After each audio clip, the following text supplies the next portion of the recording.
আসসালামু আলাইকুম রহমতুল্লাহ।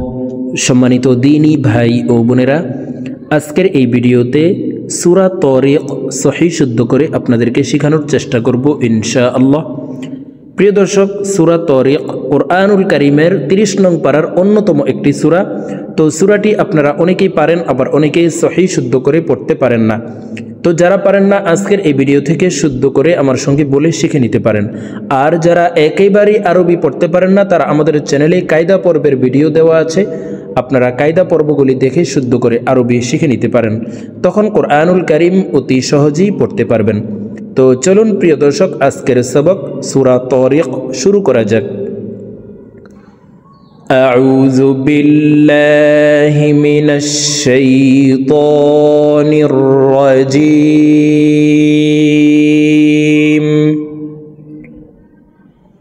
বিসমিল্লাহির রহমানির রহিম।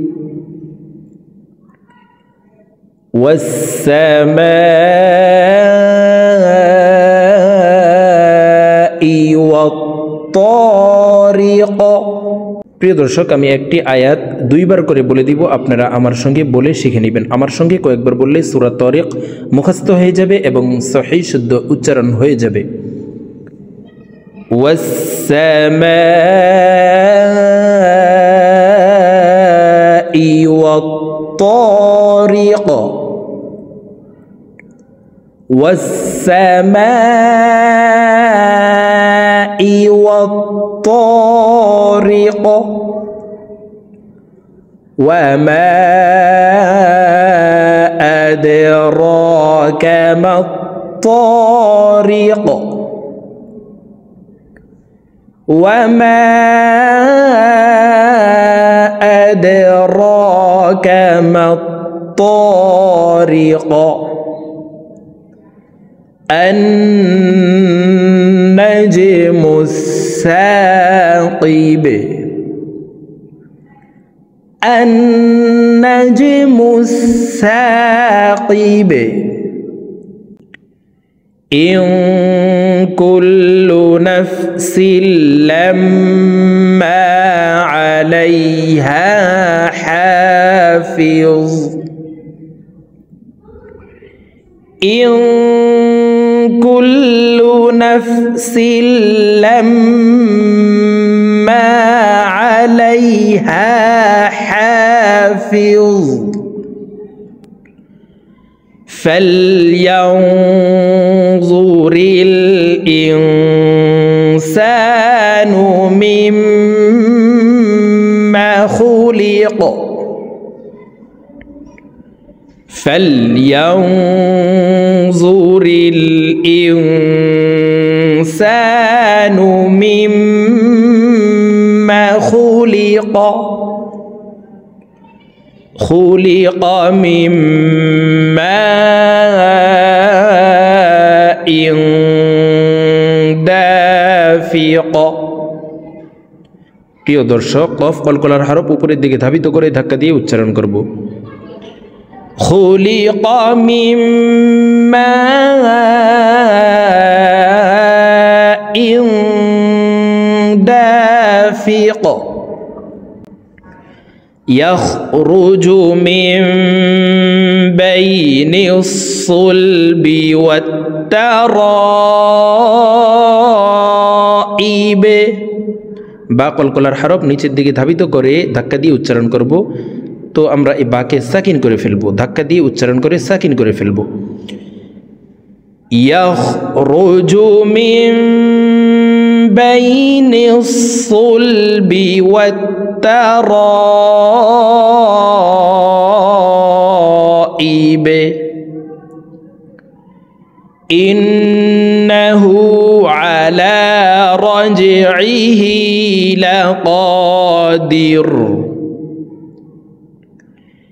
إنه على رجعه لقادر. يوم تبلى السرائر.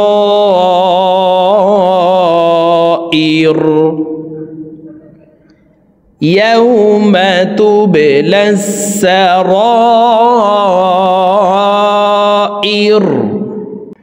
فما له من قوة ولا ناصر فما له من قوة ولا ناصر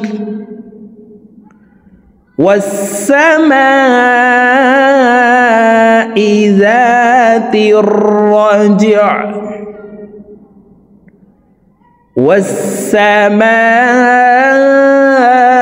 والسماء ذات الرجع والأرض ذات الصدع والأرض ذات الصدع إنه لقول فصل إنه لقول فصل وما هو بالهزل وما هو بالهزل إنهم يكيدون كيدا إنهم يكيدون كيدا وأكيد كيدا وأكيد كيدا فمهل الكافرين أمهلهم رويدا فمهل الكافرين أمهلهم رويدا। তো প্রিয় দর্শক, সূরাতুত তারিক এই 17 নং আয়াত পর্যন্তই। তো আমি যেভাবে একটি আয়াতকে দুইবার করে বলে দিয়েছি, এভাবে শুদ্ধ করে আমার সঙ্গে বলে শিখে নেবেন। তো আপনারা যদি এইভাবে অন্য কোনো সূরা শিখতে চান তাহলে কমেন্টসে জানাবেন, ইনশাআল্লাহ আমি চেষ্টা করব ভিডিও তৈরি করে আপনাদেরকে দেওয়ার জন্য। তো ভালো থাকবেন, সুস্থ থাকবেন, আল্লাহ হাফেজ। আসসালামু আলাইকুম ওয়া রাহমাতুল্লাহি ওয়া বারাকাতুহু।